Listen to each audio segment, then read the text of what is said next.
We were wondering where this guy has been. Khamzat is actually getting a fight. Coincidentally, after I just talked about it in my last video, the main event for the Saudi Arabia card has been announced. UFC's redeemed their fight nights with this one. Robert Whittaker is going to be headlining a fight night against Khamzat Chimaev. As we know, Khamzat, for some reason, has a problem coming to the United States. It might be visa issues. There's some other speculation as to why. So he's going to have another fight at home against a former champion. I honestly thought this would be a fight that we'd be looking at. Whittaker is 2-2 in his last 4 fights. He just came off a win against Paulo Costa. They've talked about fighting each other before. Khamzat at one point said that he didn't want to fight Whittaker, or at least it was an opponent that he was looking forward to fight. But he's taken it. And Khamzat's still undefeated, coming off that really close win against Kamaru Usman. And if Khamzat wins, he's going to get a title shot, regardless of any other fight that's going on. He beats Whittaker, they're going to throw Khamzat at the middleweight champion. And that fight might also be in Saudi Arabia. They're doing so many things over there with boxing, football, MMA, concerts, anime amusement parks. Like, just a whole bunch of stuff is going on in Saudi Arabia. And Khamzat lives there, so he's going to have a hometown advantage. Probably better for Whittaker to fight there than in the United States as a shorter flight, but the fight itself is going to be really interesting because Robert Whittaker has been widely known to have good takedown defense. He's super explosive to get up from the bottom, as well as just his general striking style, but the wrestling might be tough. Whittaker has to stuff takedowns like Diddy stuffs rappers.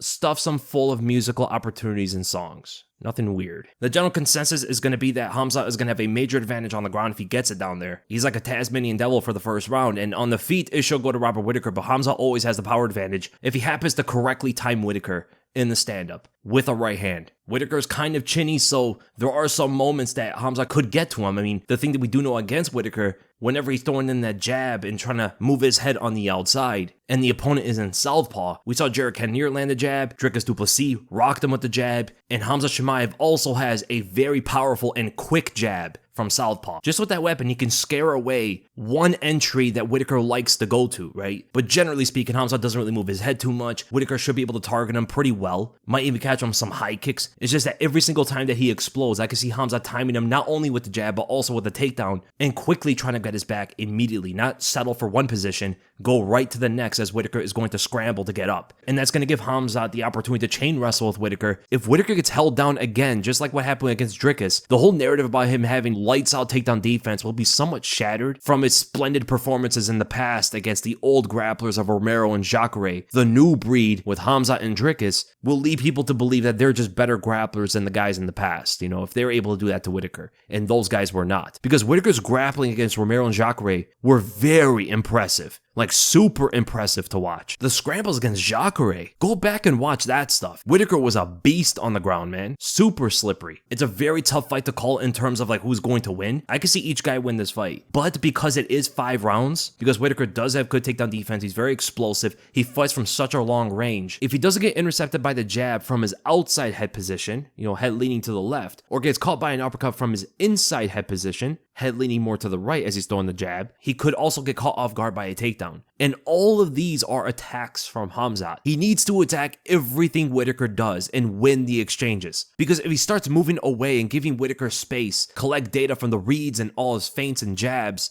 Khamzat might get too far behind too quickly to catch up for 5 rounds. How crazy would it be if he comes out there, shoots that low single, gets Whittaker to the ground, and chokes him out in the first round? There is a big narrative right now that people are not too impressed with Khamzat as of late, especially from the Usman fight. If he comes out there and destroys Whittaker, the hype train will arrive again, and a lot of fans are going to be back on board. But if it goes the other way, dude, if Whittaker beats Khamzat, to a lot of fans, it will make Khamzat look like he was one of the biggest hype jobs in the UFC. Knowing that so many people believed that he would be an unstoppable force, you know. Very good fighter even if he loses to Whittaker. What he's done is still pretty impressive. But with the amount of hype that he has gotten along the way, where the odds makers are even having him right now as the most likely champion by the end of the year, a lot of people will look at Khamzat, if he loses to Whittaker, as overrated. Even though I don't think it's too fair if you just look at his actual skill set and not the hype. Because Whittaker can absolutely win this fight. It's a tough fight for Khamzat. If he doesn't get intercepted by a jab or caught on the way in by a well-timed takedown, and the further the fight goes in the later rounds, I think Whittaker should win the fight. But we just don't know. And Khamzat might get better from that Usman fight. People have to remember that Khamzat is still rather young. He is 29 years old with 13 professional fights. The Usman fight was very difficult, and he might be much better in this Whittaker fight. So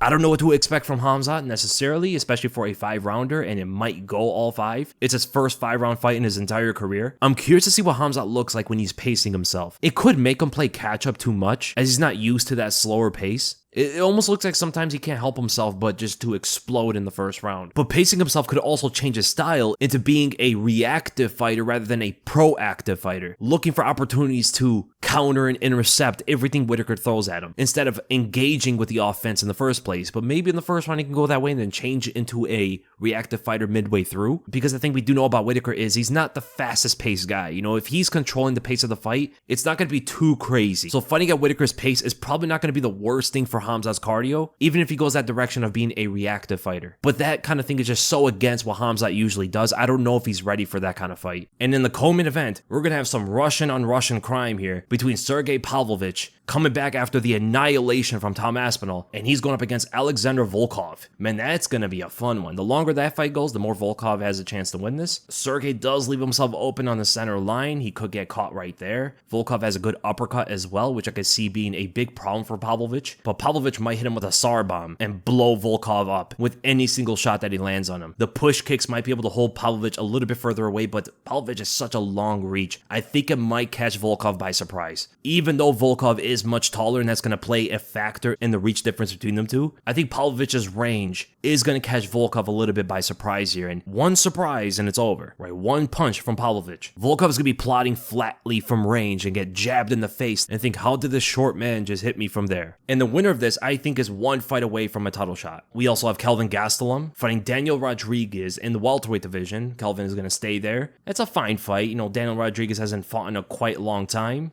The last time we saw him compete was against Ian Gary. It'll be over a year since he last fought, and Kelvin Gastelum needs a win in that welterweight division. He lost to Sean Brady, got submitted in the third round. He only has 2 wins in the last 5 years. Losing this one to Rodriguez is going to hurt him dramatically. Kelvin really doesn't look like himself that much anymore. His wrestling has declined, his striking has declined. He might still have the power, but Rodriguez might have some ring rust, and he strikes very awkwardly. He's so stiff and tall sometimes when he throws punches. I could see Kelvin catching him clean with a left hand, but we do expect that a lot from Kelvin, man, and I hope he does deliver. Johnny Walker is also back after the annihilation from Magomedov, and we might see another Looney Tunes knockout as he goes up against the no-time Volkan Oezdemir, who sometimes has tremendous power and sometimes he doesn't. But it doesn't matter. If he touches Johnny Walker, Walker's probably going to hit the deck, so that should be a fun fight altogether. And finally, the other fight we have is Sharaputdin going up against Ihor Potieria in the light heavyweight division. This is a matchup I did not expect at all. I expected Sharaputdin to take a bigger step up in competition after beating Bruno Silva. Should be a fine fight, but it looks like they're dragging Ihor out there for an execution. No TikTok dance for Potieria on this one. And the reason why it's in the light heavyweight division, I think it's because Potieria missed weight in his last fight and has jumped up, and Shara's probably like, I'll fight him regardless of the weight class. Let's go. Many countering opportunities for Shara here to land. Shara in general has to tighten up that takedown defense, but they're favoring him with this matchup as Ihor Potieria has not gotten a takedown yet in the UFC. He generally doesn't go that direction, but he's got to at least try here. You know, even an attempt I think could get Shara to the ground at some point, because Bruno Silva got this guy down multiple times in their fight. And if Bruno Silva can do it, I think Potieria has a chance if he at least gives it an attempt. So amazing fight cards so far. Those are only like 5 fights. That's enough for me to be excited about it. But the Apex cards don't seem to be changing anytime soon, so there's still some work to be done.